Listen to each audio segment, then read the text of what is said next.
자연의 목적. 어렸을 적에 땅개미들을 보신 적 있으시죠? 친구들과 함께 놀다가 자기보다 더 큰 잎사귀나 나뭇가지를 버거워하며 성심성의껏 운반하는 개미들을 발견하곤 했었는데요. 넉넉히 그 개미들을 보고 있을 때 대체 어디에서 와서 무엇을 위해 저렇게 열심히 일하고 있는 거지? 이런 생각 해보신 적 있나요?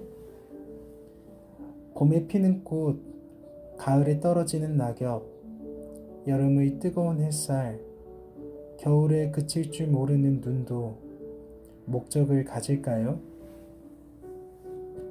자연 만물이 목적을 가지고 움직이고 변화하고 각각의 개체가 그 목적을 실현하는 타고난 능력을 가지고 있으며 그 목적은 반드시 실현될 거고 바람직한 결과를 가지고 올 거라 생각했던 아리스토텔레스는 자신의 견해를 한마디로 이렇게 정의했었습니다.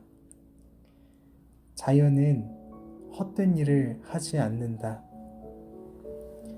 아리스토텔레스의 견해를 보며 자연의 목적, 인간의 목적, 그 안에서 주님께서 지으신 모든 것들의 헛되지 않은 일들을 생각해 봅니다. 만물의 시작이 되시는 하나님 아버지, 자연과 만물, 새들에게 거처를 주시고 들꽃도 옷 입히시는 하나님이 만물의 목적을 주셨는데요. 우리는 매일 자연을 만나며 하나님의 생기를 느낄 수 있습니다. 자연에 하나님의 보이지 않는 신성과 능력이 나타나기 때문이죠. 안녕하세요. 2023년 5월 9일 화요일 정암톡 인사드립니다. 자연의 운동에 목적이 있듯이 오늘 우리도 하나님의 영광이라는 목적을 가지고 먹고 숨쉬고 일했으면 좋겠네요. 그럼 오늘 감사 기도를 나눌게요. 5월 9일 화요일 감사 기도 제목, 악의 모양조차 생각하지 않게 하소서. 악의 모양조차 생각하지 않는 은혜를 허락하소서. 연약해 또 범죄할 때 가장 먼저 주를 찾게 하소서. 부끄러워 더욱 주님께 가까이 갑니다. 범사에 헤아려 좋은 것을 취하고 악은 어떤 모양이라도 버리라. 데살로니가전서 5장 21절 22절 말씀대로 정말 제 안에 있는 모든 악을 버리고 싶네요. 버려서 주님이 약속하신 온갖 좋은 성품의 열매를 가지고 싶어요. 이를 위해서는 범사에 헤아려 살아야 하겠죠. 그럼 오늘도 토마스 아킨피스의 그리스도를 본받아를 낭독해 드릴게요. 제목은 거룩한 십자가의 길입니다.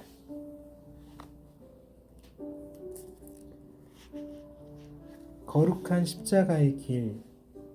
그리스도의 십자가는 하나님 나라로 들어가는 열쇠입니다. 모든 일이 십자가에서 결론이 나며 모든 일이 십자가에 그 근원이 있습니다. 십자가는 구원의 징표이므로 십자가를 두려워해서는 안 됩니다. 자기를 부인하고 자기 십자가를 지고 나를 따르라. 예수께서 제자들에게 하신 이 말씀은 사실 참 이해하기 어려운 말입니다. 또한 저주를 받은 자들아 나를 떠나 영원한 불로 들어가라. 예수님의 마지막 말씀은 더욱 이해하기 어렵고요. 그러나 십자가의 말씀을 기꺼이 따르는 사람은 영원한 형벌에 처해지는 것을 두려워하지 않을 것입니다. 주님이 심판하러 오실 때 이 십자가의 표시는 하늘에 있을 것입니다. 살아생전 십자가에서 처형당하신 예수님에게 순종한 모든 종들은 큰 자신감을 갖고 심판자이신 그리스도에게로 나아올 것입니다. 그런데 왜 여러분은 하나님 나라로 가는 통로인 십자가 지는 일을 두려워합니까? 십자가에 구원이 있고 십자가에 생명이 있으며 십자가에 우리의 적에게서 지켜주는 보호함이 있습니다. 십자가로 하늘의 감미로움이 흘러들어오고 십자가에 마음의 강건함이 있으며 십자가에 영혼의 기쁨이 있으며 십자가에 높은 도덕이 있고 십자가에서 신성함이 완성됩니다. 십자가가 아니면 영혼의 구원도 없고 영원한 생명에 대한 희망도 없습니다. 그러므로 자기 십자가를 지고 예수님을 따르십시오. 그러면 영원한 생명에 이를 것입니다. 예수님은 자신의 십자가를 지시고 우리보다 앞서가서 우리들을 위해 십자가에서 돌아가셨습니다. 그러므로 여러분도 자기 십자가를 지고 십자가 위에서 죽기를 열망하십시오. 우리가 그분과 함께 죽으면 우리 또한 그분과 함께 살 것입니다. 우리가 그분의 고통의 동반자가 되면 우리 또한 그분이 받으시는 영광의 동반자가 될 것입니다. 모든 것이 십자가에 있습니다. 또한 모든 것이 죽음에 있습니다. 거룩한 십자가의 길과 그리고 날마다 스스로 죽는 것 이외에는 생명에 이르는 길도 내면의 진정한 평화에 이르는 길도 없습니다. 여러분은 때로는 하나님께 버림을 받고 때로는 이웃에게서 시달림을 받습니다. 때로는 자기 자신이 짐스럽게 느껴지기도 합니다. 그렇지만 여러분 자신만의 힘으로는 어떻게 한다 해도 이런 것들로부터 벗어날 수 없습니다. 고통을 줄일 수조차 없습니다. 이러한 하나님의 뜻이 계속되는 한 여러분은 인내할 수밖에 없습니다. 하나님의 위로 없이도 고난을 견뎌내는 것을 배워야 하고 자신을 그분에게 온전히 내어 맡겨야 합니다. 이는 고난을 통해 여러분이 더욱 겸손해지기를 하나님이 원하시기 때문입니다. 그리스도께서 겪었던 것과 같은 고통을 겪지 않는 사람은 누구도 그분의 고통을 마음으로부터 느끼지 못합니다. 십자가는 항상 준비되어 있으며 어디서나 여러분을 기다립니다.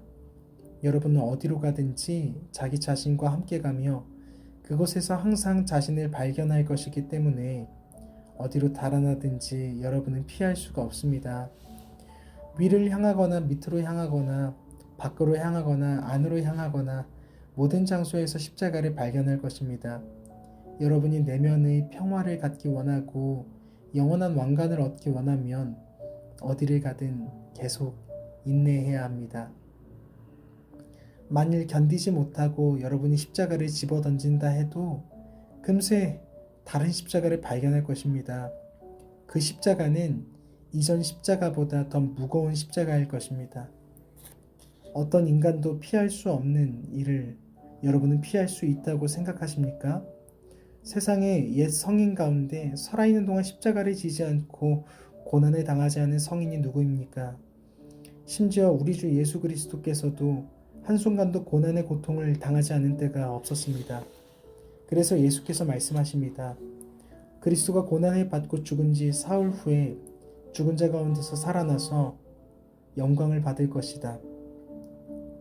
그런데 어찌하여 여러분은 거룩한 십자가의 길인 이충선된 길 이외의 다른 길을 찾으려고 합니까? 그리스도의 전 생애는 십자가와 순교의 생애였습니다. 그런데 여러분은 편안함과 즐거움을 구하려고 합니까? 그것은 잘못입니다. 사람의 일생은 고난으로 차 있고 십자가로 둘러싸여 있기 때문에 만일 고난을 겪는 것 이외의 다른 것을 구한다면 그것은 잘못입니다. 사람이 영적으로 높이 성장하면 할수록 더 자주 무거운 십자가를 만납니다. 이것은 하나님에게서 멀리 떨어짐으로써 오는 고통이 하나님에 대한 사랑에 비례하기 때문입니다.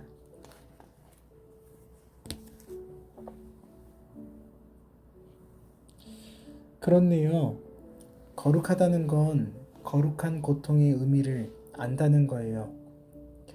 하나님으로부터 멀어져 있는 나와 이웃, 우리의 고통과 상처를 느낄 수 있다는 의미입니다. 정말 그래요. 고통은 살아있다는 증거이기도 하니까요. 십자가의 대속은 기독교의 뿌리입니다. 사랑이신 하나님이 그리스도께 우리 죄에 대한 희생을 담당시키셔서 오늘 우리가 그리스도 안에서 하나님을 봅니다. 그래서 그리스도와 연합한 사람은 그와 연결되어 있는 다른 사람의 속전이 될 수 있다고 믿어요. 그리스도 안에 있는 존재의 속전, 최근에 제가 종종 나눴던 존재의 11조, 하나님의 마디들, 참되게 예배하는 자들, 먼저 믿은 사람들의 몫입니다. 오늘 정암톡은 여기까지입니다. 정암교회 5월은 특별하네요. 제가 지금 교회 공간에 앉아서 시간을 보내고 있다는 게 정말 신비하고 감사합니다.